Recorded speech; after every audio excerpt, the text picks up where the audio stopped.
아브라함의 출생을 주전 2166년으로 그렇게 모든 신학자들이 또 성경 연구가들이 얘기를 하죠.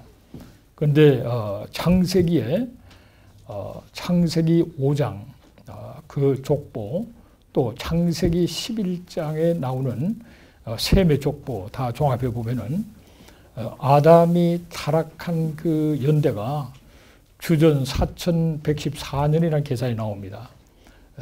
그래서 아담은 930세를 살게 되는데 참 재미난 것은 아담이 타락하고 1948년이 지나서 아브라함이 역사 속에 등장한다고요. 1948년은 이스라엘 독립한 해지 않습니까? 참 재미난 그런 계산이 나오는데요. 이 하나님은 역사를 주관하시는 하나님이셔서 대충 아담의 타락을 주전 4114년으로 보는데 대충 4000년으로 잡고, 또 노아가 주전 3000년, 그 사이에 에녹이 등장하고, 노아가 주전 3000년이고 아브라함이 크게 잡으면 주전 2000년 사람이고, 다윗이 주전 1000년에 등장한다고요. 그리고 그 다윗과 아브라함 그 사이가 약 한 1000년, 그 사이에 이제 모세가 등장하죠. 주전 약 1500년 전에 사람으로 등장하고, 이 다윗이 등장하고, 그리고 예수님이 이 땅에 드디어 출생하시기까지 그 사이에 이제 선지자들이 등장하죠. 이사야, 예레미야, 에스겔, 다니엘이 주전 한 500년 전 사람이잖아요. 그러면서 하나님께서 역사를 진행시켜 나가면서 교회들이 왕성해지면서 주후 약 500년 전에 교황 제도가 나오게 되고, 그리고 주후 약 1000년에 동서교회가 나눠지게 되죠. 그러면서 오늘 우리가 2000년대를 살아가고 있는데, 그 사이에 1517년도에 종교개혁이 일어나게 되는 그런 가운데서 역사가 쫙 진행됩니다. 우리는 무수한 세월이 흘러간 것 같은데 지금 따지면 약 6000년이 흘러갔어요. 그리고 앞으로 성경에 말씀된 사실을 보면은 천년왕국과 새하늘 새 땅이 이제 남아있는 그런 가운데 지나가는데, 우리는 많은 세월 같지만은 하나님이 보실 때는 1000년이 하루 같다고 했기 때문에 이제 엿새가 지나간 겁니다.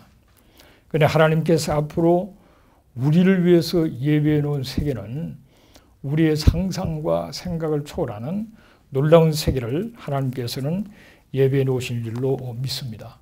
그것은 성경을 연구하면 할수록 너무 오묘하고 치밀하고 정확하신 하나님이기 때문에 하나님의 말씀은 반드시 이루어진다는 것을 우리가 믿기 때문에 그렇습니다. 마태복음 5장 18절을 보면은 천지가 없어지기 전에는 율법의 1.1획도 결코 없어지지 아니한다, 그렇게 말씀하셨고, 바울도 사람의 언약이라도 폐하거나 다하거나 하지 않는다 그런 말을 한 적이 있는데요. 하나님께서는 아브라함에게 가나안 땅을 약속하시고, 그리고 계속적으로 확인하십니다. 아브라함을 약속하시고, 또 이삭을 통해서 야곱을 통해서 그 땅에 대한 약속, 그것을 계속하시면서 하나님은 당신의 약속한 바를 정확하게 이루어 나가시는 그런 모습을 보면서 우리를 하여금 참 놀라게 만드시는 하나님이죠. 창세기 15장 13절 14절을 한번 찾아서 보겠습니다. 여호와께서 아브라함에게 이르시되 너는 반드시 알라. 내 자손이 이방에서 객이 되어 그들을 섬기겠고, 그들은 400년 동안 내 자손을 괴롭히리니 그들이 섬기는 나라를 내가 징벌할지며 그 후에 내 자손이 큰 재물을 이끌고 나오리라. 이 하나님의 위대하심은 항상 미리 가르쳐 주시고 이행하시는 전능한 오직 하나님만 할 수 있는 거죠. 지금 아브라함에게 아직 자식도 없는 이삭도 태어나기도 전에 너의 자손이 이방에 가서 객이 된다고 말씀하고 있어요. 실제 애굽으로 가기 전에 약 한 600년 전입니다. 이때가. 그런데 이방이 객이 되고 400년 동안 굉장히 괴롭힘을 당했다가 내가 그 섬기는 나라를 징벌한 다음에 네 자손이 나오는데 큰 재물을 가지고 나온다. 그렇게 말씀을 하셨어요. 그런데 정확하게 자식이 태어나기 전에 이미 약속하신 예언하신 그 말씀대로 역사 속에서 정확하게 이루어지는 것을 우리가 알고 있죠. 그래 출애굽기 12장 40절에 보면은 430년 만에 나온다고 되어 있습니다. 그래서 그 양쪽 말씀을 비교해 보면은 400년 동안 괴롭힘을 당하는, 요셉이 권력을 잡고 있을 동안에는 괴롭힘을 당하지 않다가 400년 요셉의 보함이 없는 가운데 400년을 괴로움을 당했다고 이해를 하게 됩니다. 하나님 말씀 너무나도 정확하다는 것을 알게 되고요. 또 창세기 17장 7절에서 8절 말씀을 한번 같이 찾아보겠습니다. 내가 내 언약을 나와 너 및 내 대대 후손 사이에 세워서 영원한 언약을 삼고 너와 내 후손의 하나님이 되리라. 내가 너와 내 후손에게 내가 거류하는 이 땅 곧 가나안 온 땅을 주어 영원한 기업이 되게 하고 나는 그들의 하나님이 되리라. 하나님께서는 일방적으로 영원한 언약을 아브라함과 함께 맺습니다. 일방적으로 하나님께서 영원하다 했기 때문에 하나님께서 책임지시는 그런 약속을 해서 가나안 온 땅을 영원한 기업으로 주신다. 그렇게 하나님은 말씀하셨는데 이 말씀을 시편 105편 7절에서 11절까지를 보면은 이것은 아브람과 맺은 언약이고 이삭에게 하신 맹세고 또 야곱에게 세우신 율례고 영원한 언약이라 그렇게 말씀하고 있어요. 강조하시고 약속한 그 말을 때가 되면 그 모든 것을 이루시는데 아모스 3장 7절에 보면은 하나님께서는 자기의 비밀을 그 종 선지자들에게 보이지 않고는 결코 행하심이 없다 그랬습니다. 그래서 하나님은 항상 미리 다 알려주세요. 그리고 때가 되면 그것을 이루시는 그런 하나님이십니다. 그는 하나님만 할 수 있는 거예요. 이 세상에 여러 종교들이 있지만은 어느 종교도 미리 다 예언하시고 성취시키는 종교가 없습니다. 그럴 수밖에 없는 것이 오직 참 하나님은 우리가 믿는 여호와 하나님만이 참 하나님이시기 때문에 천지를 창조하셨고 역사를 주관하셨고 모든 것을 자신의 뜻대로 이루어나갈 수 있는 전능하시기 때문에 그것이 가능하다. 그런 사실을 생각할 때 그 성경은 예언을 통해서 하나님이 어떠신 분인가 하는 사실을 역사 속에서 보여주시는 분이세요. 그러면서 하나님께서는 예수님이 이 땅에 초림하실 때까지 수많은 그런 예언이 있잖아요. 그 수많은 예언을 다 하나도 남김없이 성취시키는 가운데 이 땅에 오심으로 말미암아 당신이 어떤 분이시라는 사실을 우리에게 보여주신 거예요. 그래서 예수님이 오신 그 역사적인 사건과 그 전에 예언하신 말씀을 다 비교해 보면은 하나님은 전능하신 하나님. 그리고 성경은 한 구절 한 구절 이미 성경에서 말씀하셨던 것처럼 반드시 이루어지는 말씀이구나 하는 그런 확신을 우리가 가지게 되어집니다. 자, 이제 뭐 주님은 다 오셨고 이제는 우리가 다시 오실 그 주님을 기다리고 있는데 우리 주님이 다시 오신다는 데 대한 그런 예언의 말씀은 초림 예수보다도 3배나 더 많은 말씀을 예언을 하고 있어요. 그래서 주님이 오시는 것은 너무 분명한데 또 주님 오시는 우리가 다 믿죠. 그런데 이제 주님이 어떤 과정을 통해서 오시는가에 대해서는 조금씩 차이가 있는 것을 보게 됩니다.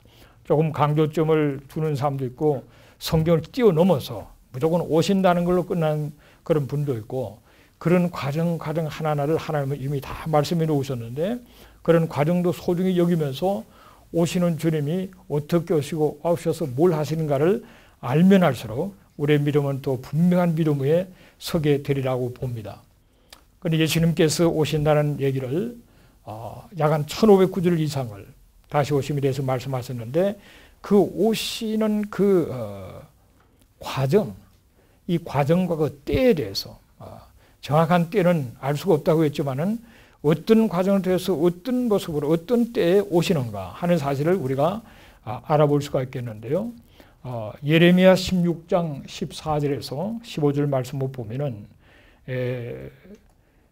애굽 땅에서 인도하여 내신 여호와께서 살아계심을 두고 맹세하는 것이 아니라 앞으로는 모든 나라에서 인도하여 내신 하나님의 살아계심을 두고 맹세하게 될 것이다. 그런 말씀을 하시면서 출애굽하고는 비교 안 되는 더 엄청난 그런 귀환의 역사가 있다라는 사실을 우리에게 말씀해 주셨습니다. 그런데 이것이 역사 속에 이루어졌고 또 이루어져 가고 있죠. 출애굽 당시는 장정 60만, 그러니까 남녀 다 따라서 크게 한 200만 잡죠. 그 요사의 인도함 속에서 200만이 가나안을 정복하고 들어갔죠. 귀환한 거죠. 근데 하나님께서 그렇게 귀환하기 전에 애굽으로 보내신 것도 사실은 이 가나안 땅을 정복하고 그리고 또 예루살렘을 중심으로 하나님의 그 무한하신 그 계획을 이루기 위해서 애굽으로 보내신 거예요. 그래서 애굽에 먹고 살 수가 없어서 살기 위해서 요셉이 있다는 사실을 알고 갔지만은 하나님은 거기에서 70명의 가족이 가서 거대한 때를 이루어 한 민족으로 완전히 하나님이 서시려고 세우신 거죠. 때가 되면 가나안 땅으로 진군에 들어갔는데 그것이 첫 번째 귀환이고 나중에 바벨론에서 포로 잡혀갔던 분들이 귀환하는 그 한 5, 6만으로 보죠. 그렇게 보는데 이제 1880년 이 80년 말부터 해서 들어가기 시작한 시오니즘 이름하면서 들어가기 시작한 숫자는 비교가 안 될 정도로 이미 지금 600만이 지금 현재 이스라엘 땅에 살고 있는 사람의 600만 이상이 되니까 그 전에 또 들어가서 죽은 사람도 있을 거고 수 없는 사람들이 들어간 상태고 지금도 전 세계적으로 반주대주의 때문에 우리가 막 피부로 느끼잖아요. 과거의 역사 속에 반주대주의 때문에 많은 고통을 받고 그래서 결국은 나라가 세웠다는 걸 우리가 알고 있지만 오늘날도 마찬가지잖아요. 오늘날도 우리가 그 어느 때보다도 반주대주의가 일어나면서 많은 사람이 테러를 당하고 공격을 받는 것을 우리가 늘 듣고 느끼는 그런 가운데 네타냐후도 빨리 들어가라고 자기 민족을 향하여 유럽에 흩어진 사람 빨리 들어가라고 자꾸 그러잖아요. 이제 그런 가운데 있는데 자관 하나님께서 출애굽해서 가나안 들어간 귀환한 숫자하고는 비교도 안 될 엄청난 역사를 이루시는데 그것이 하나님의 그 예언의 말씀의 성취라고 우리가 확인하는 그런 부분이 되겠죠. 또 예레미야 30장 11절 말씀을 보겠습니다. 예레미야 30장 11절에 보면은 이는 여호와의 말씀이라 내가 너와 함께해서 너를 구원할 것이라 너를 흩었던 그 모든 이방을 내가 멸망시키리라. 그럴지라도 너만은 멸망시키지 아니하리라. 그러나 내가 법에 따라 너를 징계할 것이요 결코 무죄한 자로만 여기지는 아니하리라. 그래서 하나님께서 이스라엘을 징계하시지만은 그러나 멸망시키지는 않겠다 그랬습니다. 그러나 모든 이방은 내가 멸망시킨다고 그래서 한때 이스라엘을 참 공격하고 망하게 했던 그런 아수르나 바벨론이나 그리스 로마는 다 사라졌어도 이스라엘은 다 죽은 줄 알았는데 살아서 움직이다가 1948년에 기적같이 나라를 세우는 그런 자리로 나간 것을 통해서 하나님은 당신의 하신 말씀을 항상 하나님은 때가 되면 이루시는 하나님이다라는 사실을 알게 됩니다. 그런데 많은 사람들이 AD 70년에 예루살렘이 멸망하고 성전이 파괴되고 그리고 135년에 또 다시 한번 독립운동이 일어났다가 또 완전히 다 죽고 많은 사람이 죽고 난 다음에 나라가 그냥 사라진 걸로 생각했어요. 그랬지만은 천교도들이 하나님 말씀이 번역되면 천교도들이 성경을 보면서 이스라엘 나라가 세워진다는 사실을 보기를 시작했어요. 그래서 이스라엘 나라가 자체가 없어졌고 또 그런 징후도 보이지 아니할 때 유대인들이 귀환하게 되고 그들이 나라를 세울 것이라는 사실을 얘기하는 분들이 나오기 시작했습니다. 그런데 기적같이 때가 되니까 결국은 시온 운동이 일어나기 시작하면서 유대인들이 고토로 돌아가기 시작했습니다. 그리고 돌아가기 시작하는 그런 가운데서 1차 세계대전, 2차 세계대전을 겪고 홀로코스트를 통해서 아주 대거 이제는 우리가 나라를 세상에 살 수가 없다는 그런 전 세계적인 공감을 얻는 가운데서 유엔에서 허락하는 가운데 1948년에 이스라엘이 기적같이 건국하게 되는 그런 역사가 있었죠.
foreigners always they know what to say. We will start it now. Afghanistan, no. Argentina, abstention. Australia, yes. Belgium, yes. Bolivia, yes. Brazil, yes. Belarusia, yes. Egypt, no. El Salvador, abstention. Ethiopia, abstain. France, yes. Greece, no. Guatemala, yes. Haiti, yes. Honduras, abstain. Iran, no. Iraq, no. Lebanon, no. Soviet Union, yes. United Kingdom, abstain. The United States, yes.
그 당시 희한한 것은 러시아도 찬성표를 던졌는데 왜 그랬냐고 보니까 결국은 이스라엘이 건국하고 그것 때문에 영국이 지배한 영국은 떠나고 이스라엘이 건국한 다음에 하루아침에 썰어버리면 됐기 때문에 그런 계산 속에 그렇게 하지 않았나 그렇게들 생각을 합니다.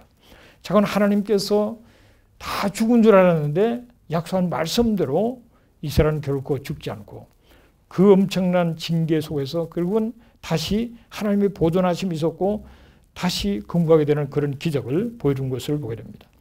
그것을 이사야 66장 7절 8절에는 그렇게 예언이 되어지는 것을 봅니다. 이사야 66장 7절 8절을 보면은 시온은 진통을 하기 전에 해산하며 고통을 당하기 전에 나말을 낳았으니 이러한 일을 들은 자가 누구며 이러한 일을 본 자가 누구랴. 나라가 어찌 하루에 생기었으며 민족이 어찌 한순간에 태어나겠느냐. 그러나 시온은 진통하는 적시 그 아들을 순산하리도다. 하루아침에 나라가 생기고 하루아침에 민족이 태어나게 되는 그것에 대한 예언의 말씀이 있었는데 아무도 그에 대해서 주목하지 않았습니다. 그러나 하나님께서는 역사 속에 이스라엘의 건국 사건은 하루아침에 나라가 세워지는 그런 기적 같은 사건이었던 것을 보여주고 있습니다. 그러면서 아모스 9장 15절에 보면은 내가 그들을 그들의 땅에 심으리니 그들이 내가 준 땅에서 다시 뽑히지 아니하리라. 하나님은 뽑히지 않는다고 말씀하셨어요. 이스라엘을 재개하려는 수많은 세력들이 있지만은 하나님의 말씀은 결코 뽑히지 않는다. 그래서 결코 뽑히지 않는 줄로 믿습니다. 어떠한 일이 일어나도 하나님의 보호하심이 있을 것을 알게 되고요. 누가복음 21장 24절에 보면은 이 항구들의 1900년의 역사를 담고 있는데 그들이 칼날의 죽임을 당하며 모든 이방에 사로잡혀 가겠고 그랬습니다. 그들이 AD 70년에 로마 공격 속에서 110만 명이 칼에 맞아 죽고 불에 타 죽고 9만 7천 명이 포로로 잡혀간 그 엄청난 사건이 이 항구들 속에 있죠. 그러면서 다 사로잡혀 갔는데 예루살렘은 이방인의 때가 차기까지, 이방인의 집 밟힌다고 그랬는데 이게 굉장히 중요한 구절이에요. 이방인의 때가 차기까지 이방인들이 밟힌다고 그랬는데 1967년 6.1 전쟁을 통해서 기적같이 오히려 예루살렘을 회복하는 그런 결과를 낳았습니다. 그러나 예루살렘의 제일 중요한 부분인 성전사는 지금 오마르 사원이 서 있어서 전체를 통치를 하고 있지만은 모든 여건상 그냥 두고 있는 상태죠. 그걸 손대서 그냥 3차 대전이 일어나기 때문에 그런 상태였지만은 이게 일단 이스라엘의 하나의 통치권 속에 들어온 것은 사실이죠. 그래서 예루살렘의 회복이 시작됐다 이렇게 보는데 이 사건과 결국은 로마서 11장 25절에 보면은 이방인의 충만한 수가 들어오기까지 이스라엘이 들어가는 우둔한 가운데 있고 그래야 온 이스라엘이 구원을 받는다고 그랬는데 이 성경 구절하고 함께 맞물려 돌아가는 겁니다. 이방인의 충만한 사가 들어오기까지 그들은 우둔한 가운데 있게 되는데 이제 이방인의 충만한 사가 거의 들어오고 또 이방인의 때까지 밟힌다는 예루살렘을 회복한 이 과정 속에서 드디어 믿는 유대인들이 우둔한 그들이 마음이 열려서 주님께로 돌아오는 그런 사건들이 지금 계속 일어나고 있는 그런 때를 우리가 살아가고 있습니다.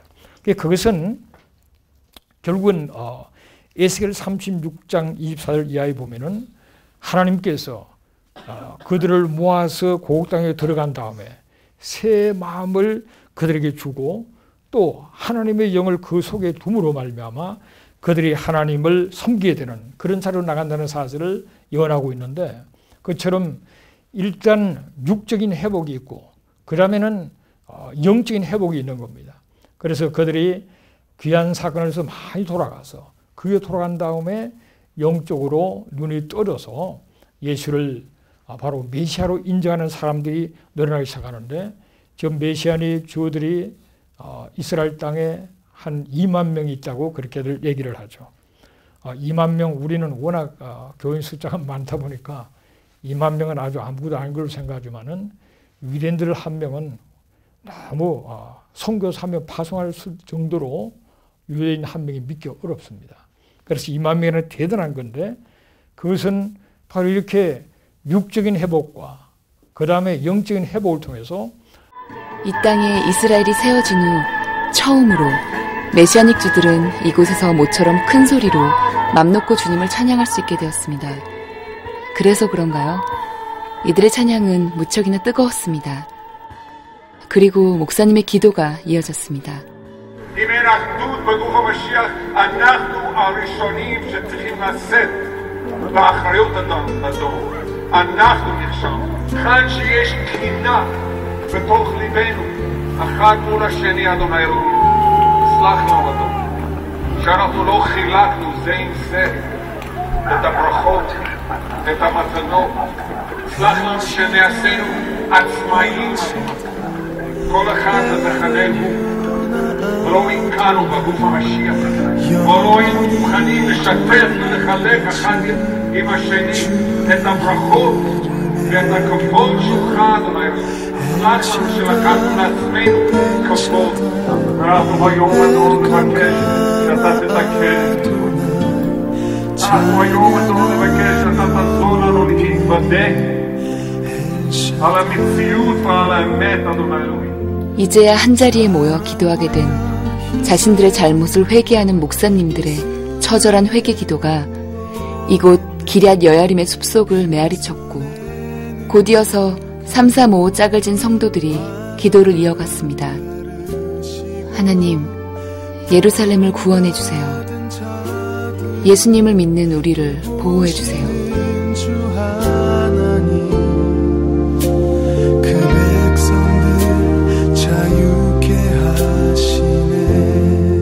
그리고는 세상을 향해 소리 높여 선포합니다.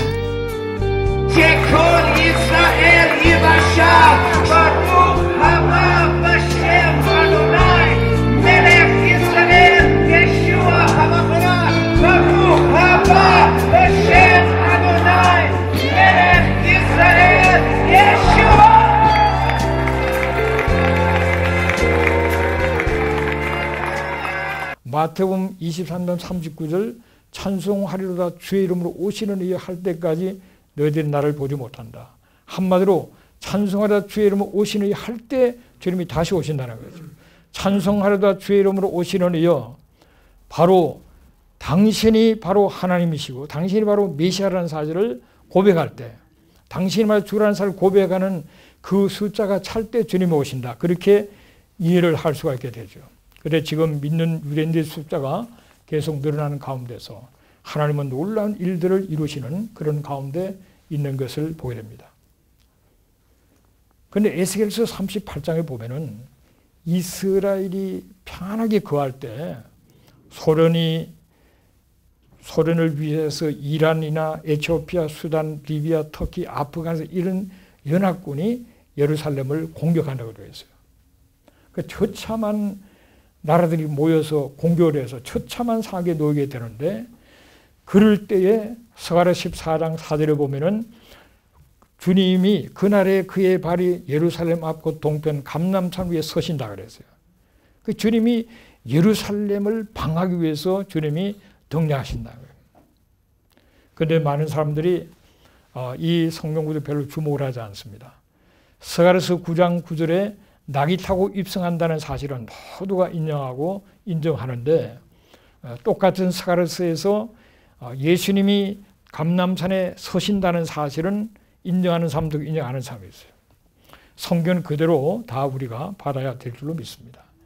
예수님은 하늘로 가심을 본 그대로 오신다고 그랬는데, 그 모든 것이 오시는 때가 참 감람산에서 그 얘기를 들었잖아요. 그런데 그 모습으로 오시고 이 모든 예루살렘이 다 이제는 회복되고 안정된 가운데 있을 때 공격을 받게 돼서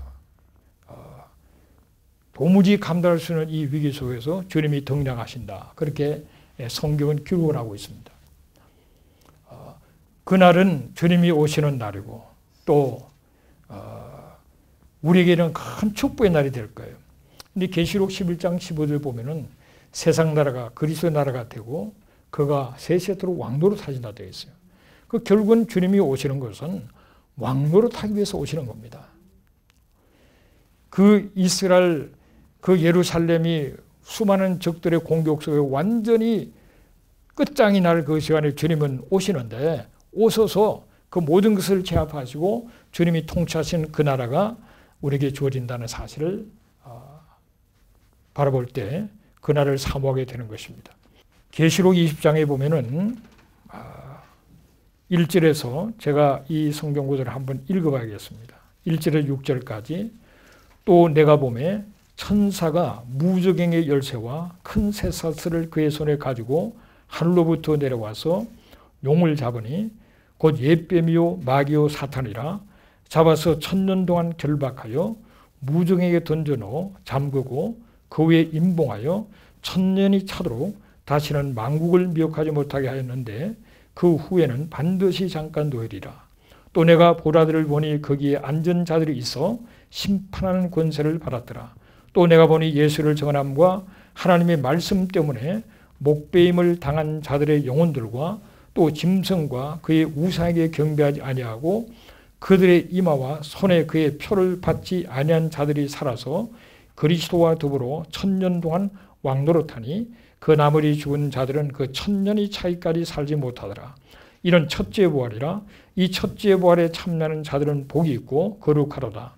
둘째 사망이 그들을 다스리는 권세가 없고 도리어 그들이 하나님과 그리스도의 제사장이 되어 1000년 동안 그리스도와 더불어 왕노릇하리라. 이 성경 구절을 가지고 크게 이렇게 두 가닥으로 이해를 합니다. 이 1000년 왕국이라는 것은 긴 시간을 얘기하는 것이다.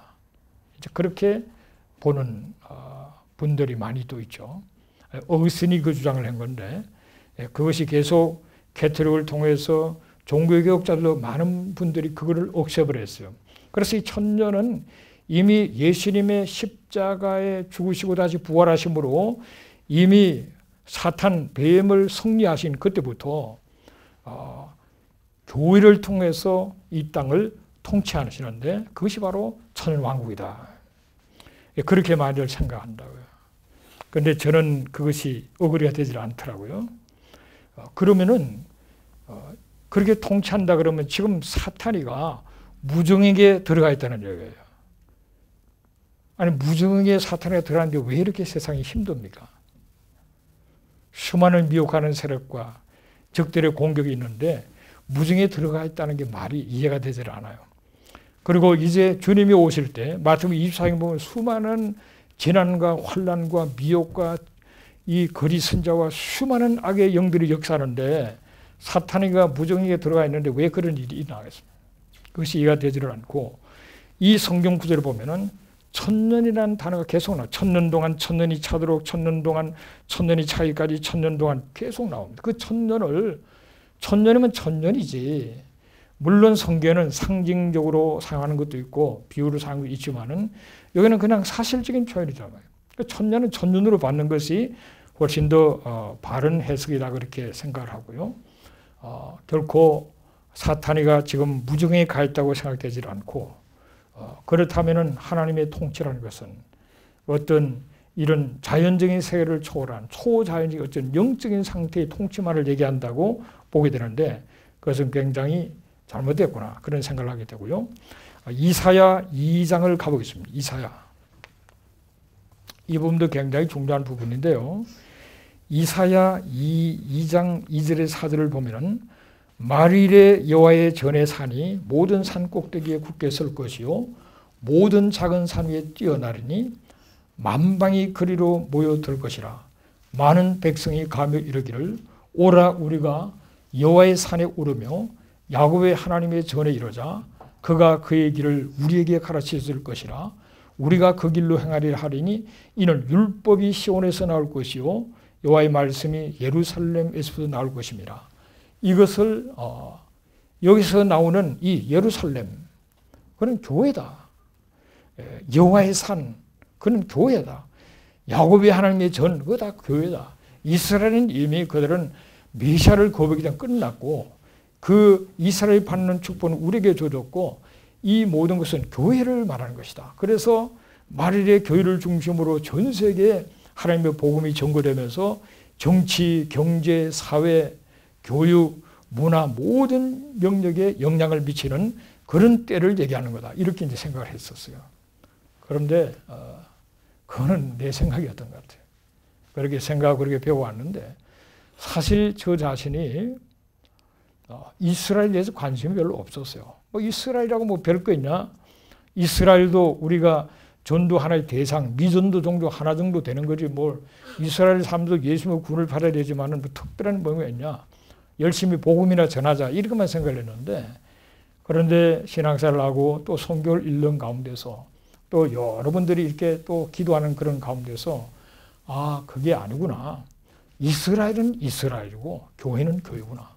그래서 하나님은 이스라엘은 이스라엘 약속한 예언의 말씀을 이루어서 마지막에 나가는 거고 교회를 그 사이에 세워서 또 나가는 가운데 결국은 믿는 이방인과 믿는 유대인들이 한 세 사람을 이루면서 함께 하나님을 섬기는 하나님이 함께하는 그런 초소로 지어져 가는 것이지 이게 이스라엘은 이스라엘 받은 축복을 우리가 다 받았다. 그거는 잘못이구나 그런 생각을 했고요. 그래서 한때는 그냥 이 모든 것을 교회로 해석했는데 그거는 아니구나. 그걸 깨닫게 되고요. 특별히 이사야서 지금 2장 본문 제가 읽은 그 앞절에 1절에 보면은 아모스의 아들 이사야가 바른 바 유다와 예루살렘에 관한 말씀이다 이렇게 되어 있어요. 예루살렘. 예루살렘에 관한 말씀인데 우리는 예루살렘이 우리다. 교회다. 이렇게 보는 거죠. 그런데 뭐 영적으로는 그렇게 보고 또 은혜 받을 수 있겠지만은 그러나 하나님은 그렇게 영의 세계만을 하나님 움직이는 분이 아니고 자연과 초자연과 물리적인 영적인 모든 세계를 주장하시고 역사를 전개하시는 하나님이기 때문에 우리 나름대로 그냥 알아서 쉽게 이야기시키기만 해서 되는 건 아니다. 그런데 저도 개혁신학 입장에 서 있는 사람 중 한 사람입니다만은 개혁주의라는 것은 하나님의 절대주권을 강조하는데 절대주권. 하나님은 반드시 약속한 바를 이루시고 한 번 하나님이 선택하시면 결코 버리지 않고 지키시는 하나님. 그런 신앙 안에서 내가 하나님의 택함을 하나님 자녀가 됐기 때문에 내가 때로는 혹시 넘어져도 하나님은 한 번 택하고 만든 절대로 버리지 않고 끝까지 지켜주시는 하나님이라는 사실 때문에 우리가 믿음에 서 있지 않습니까? 그런데 그걸 주장하면서 왜 하나님은 이스라엘은 택했었는데 하나님은 그냥 버리시겠냐는 거예요. 그들이 잘못 일방적으로 하나님이 택했는데 하나님께서 영원한 선택을 하셨고 영원한 언약을 주셨는데 어느 순간 그냥 하나님께 포기하면은 그런 하나님은 아니시라는 거죠. 그래서 하나님은 이스라엘을 통해서 당신의 경륜을 이루어나가시고 그 사이에 또 이방인들을 일으켜서 경륜을 이루어나가면서 그러면서 하나님의 나라를 이루어나가신다는 것을 깨닫는 그런 자리로 나가게 됩니다. 또 이 성경 구절 가운데서 베드로후서 3장 10절에서 13절에 보면은 이게 늘 마음에 이 성경 구절을 보면서 어차피 때가 되면 이 우주 만물은 다 없어져 버리고 다 없어져 버리고 새로운 하늘 땅을 하나님이 지으시고 새롭게 역사를 그날이 오고 빨리 주님 오셔서 이 더러운 세상 다 없애버리면 좋겠다 그런 생각을 하게 되는데 그런데 여러분 그렇지 않습니다. 베드로서 3장 10절 13절을 읽어보면요. 그러나 주의 날이 도둑같이 오르니 그날에는 하늘이 큰 소리로 떠나가고 물질이 뜨거운 풀에 풀어지고 땅과 그 중에 있는 모든 일이 드러나리로다. 이 모든 것이 이렇게 풀어지리니 너희가 어떠한 사람이 되어야 마땅하냐?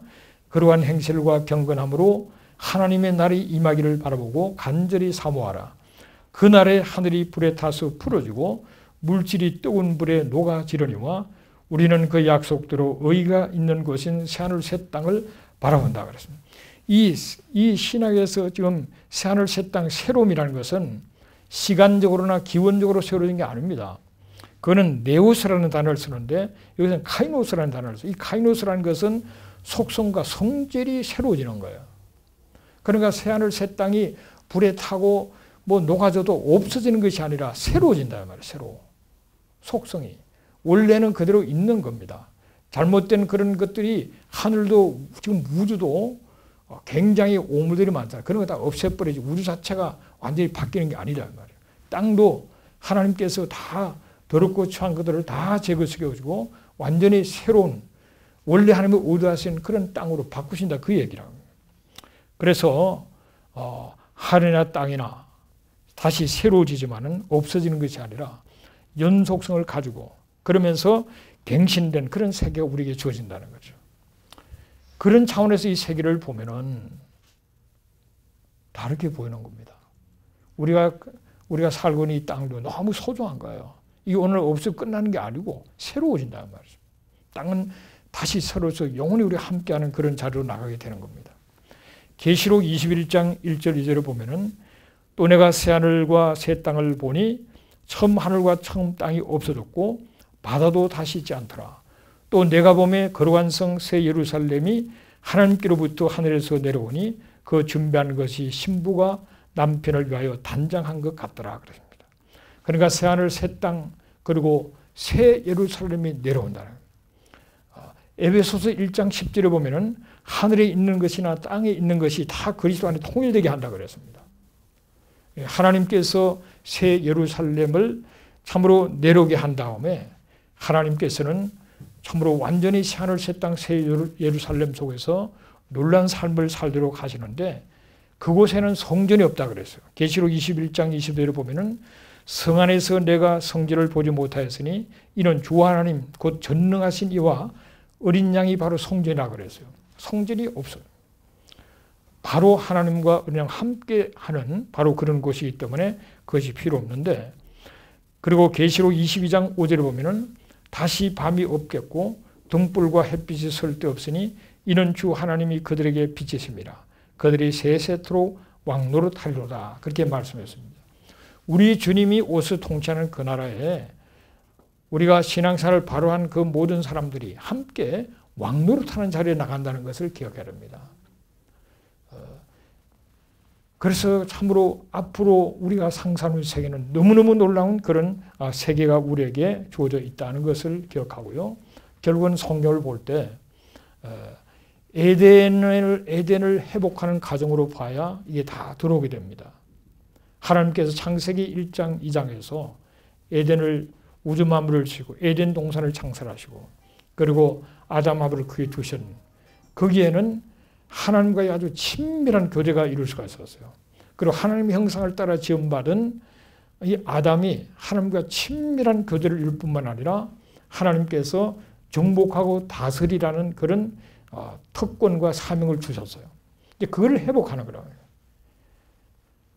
아담 하와가 범죄했을 때 하나님은 창세기 3장 15절에서부터 바로 이 모든 회복할 그런 그 계획을 하나님께서는 보여주시잖아요. 뱀을 향하여 여자의 후손이 너를 내 머리를 상하게 할 것이다. 바로 여자의 후손으로 오신 예수 그리스도께서 뱀인 사단을 패배시킬 것을 말씀하죠.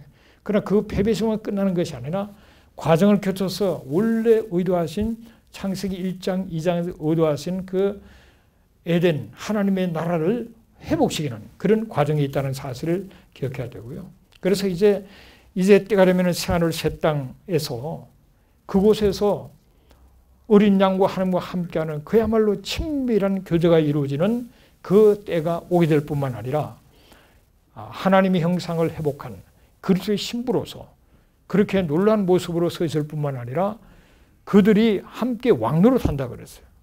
아담에게 정복하고 다스리라는 특권과 사명을 주신 그분께서 이제 새하늘 새 땅 새 예루살렘 가운데서 우리가 그냥 공중에 붕붕 떠나면서 그냥 노는 것이 아니고 왕노릇하고 다스리는 우리에게 사명이 주어지고 그 일을 감당하는 그런 자리로 나가게 된다는 것을 알게 되시기를 바랍니다. 시편 132편 13절 14절을 보면요. 여호와께서 시온을 택하시고 자기 거처를 삼고자 하여 이르시기를 이런 데가 영원히 쉴 곳이라 내가 여기 거주할 것은 이를 원하였음이라 그렇게 말씀하셨어요. 이 시온 예루살렘을 얘기합니다. 시온 예루살렘 혹은 다윗의 성 하나님의 성 여부상의 성읍 바로 이곳을 하나님은 특별하게 자기 거처와 영원히 쉴 곳으로 거주할 곳으로 정했다는 거예요. 그래서 예루살렘이 중요한 겁니다. 수많은 도시가 있지만은 하나님은 당신의 거처로 쉴 곳으로 영원히 쉬고 거주할 곳은 예루살렘을 택하신 거예요. 신명기서부터 하나님 벌써 택하셨다고요. 이곳을 중심으로 하나님은 통치하신다는 거예요. 주님이 이곳을 통해서 통치하시고 그리고 새하늘 새 땅 천년왕국을 거쳐서 새하늘 새 땅 새 예루살렘을 가는데 그때는 땅의 예루살렘과 하늘의 새 예루살렘 내려와서 함께하는 하늘과 땅이 하늘로 통일된 놀라운 세계가 우리에게 펼쳐지는 겁니다. 우리는 지금 주어진 그 예루살렘 그 조그만한 성만 그 도시만을 보는 것이 아니라 하나님께서 새롭게 하신 그 예루살렘 또 하늘에서부터 내려온 새 예루살렘과 함께 연결되어서 육적이면서도 그러면서 영적인 자연적이면서 초자연적인 세계 속에 우리가 살게 되는 그날이 온다는 겁니다. 우리가 예루살렘은 그 Foundation of Peace라고 그러죠. 평화의 기초라고 그러죠. 평강의 왕이신 주님이 오셔서 다스릴 때 이 평화의 기초인 예루살렘 여기서 다스릴 때 진정한 평안이 오는 줄로 믿습니다. 그날을 우리가 사모하고 기다립니다. 어린 사람은 그런 사람이 있어요. 평화의 도시라고 그랬는데 왜 평화가 없냐? 근데 평화의 기초라 그랬습니다. 예루살렘 평화의 기초라는 뜻이에요. 이 기초에 주인공이 와야 평화가 주어지는 거예요. 그런 때가 올 것을 우리가 기대하겠고요. 마태복음 5장 35절에 보면 예수님이 말씀하셨어요. 예루살렘으로도 하지 말라. 이 맹세를 예루살렘으로도 하지 말라. 이는 큰 임금의 성이라 그랬습니다. 큰 임금의 성. The city of great king이라 그랬어요. 그것은 바로 우리 주님 자신을 얘기하는 거랍니다. 그래 함부로 하지 말라 그랬습니다. 이 이스라엘 땅이 이 지리적으로도 이 세계의 중심입니다. 거기가 세계 중심이고 하나님이 이 땅을 특별하게 보시는 거예요. 그냥 세계 한 땅이 아니에요.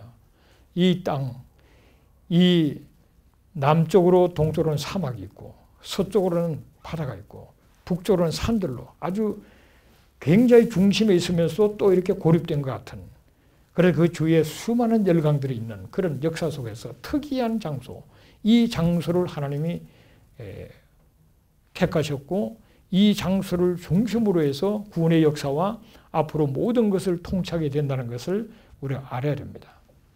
그래서 이 장소, 왜 꼭 이스라엘이며 또 예루살렘이라 그러지만 그건 하나님이 정하신 거예요. 그래서 예루살렘에 가는 성경 구절이 많이 나옵니다. 많이 나오는데 한 구절만 보면은 에스겔서 43장 7절에 보면은 내게 이러시되 인자야 이는 내 보호자의 처소 내 발을 두는 처소 내가 이스라엘 족속 가운데 영원히 있을 것이다. 그렇게 말했어요. 그래서 이스라엘이 독립을 선언할 때 벤구리온이 그렇게 얘기했죠.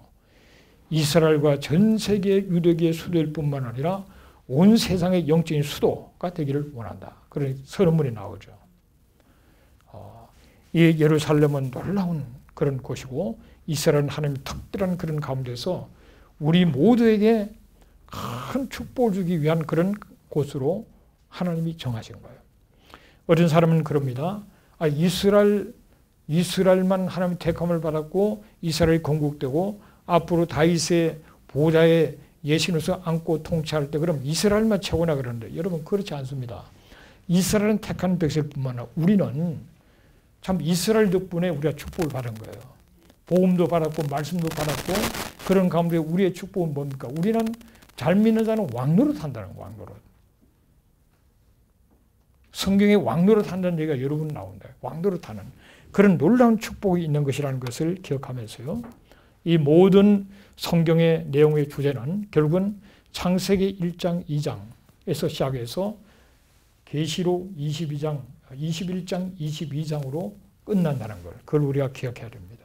그래서 하나님은 원래 의도하신 그 에덴의 모습 그것을 온전히 회복돼서 더 놀라운 새하늘 새 땅 새 예루살렘으로 우리를 이끌고 가신다는 그런 놀라운 것을 우리가 기억해야 될 뿐만 아니라 그래서 늘 기억하는 것이 앞으로 주어질 세계가 그냥 영적인 세계 속에서 우리가 그냥 지내는 건가 구름 타고 왔다 갔다 하고 그냥 뭐 할렐루야 찬양이나 부르고 지내나 그거 아니라는 거예요. 우리가 앞으로 영적이면 신령한 그런 영적인 존재면서 부활의 몸을 입을 거 아닙니까? 부활의 몸이라는 것은 자연적인 물리적인 거잖아요. 그러니까 우리가 음식도 먹고 하지 영적으로만 하는 게 아니잖아요. 그것처럼 이 세계도 그렇게 되는 겁니다. 그러니 하나님은 놀랍다는 거죠. 그래서 앞으로 회복될 에덴 동산 모습, 새하늘 새 땅 새 예루살렘은 물리적이면서도 영적이고 자연적이면서도 초자연적인 그런 놀라운 세계가 될 것을 바라봅니다. 그런데 이스라엘은 주로 육적인데 치중을 하고 있다고요. 육적인데 다윗의 왕국이 회복되고 그분이 다스리는 나라 그게 치중되어 있고 교회는 부활한 그런 성도들의 모습 그리고 천사들 이런 그런 그 쪽으로 좀 치중되어 있어요. 그래서 무슨 뭐 다윗의 보다니 뭐 이런 거 신경 안 쓴다고요. 그 다윗의 보다라는 것도 주님이 통치하는 그 나라 주님은 왕중 만왕의 왕으로 통치하는데 그것을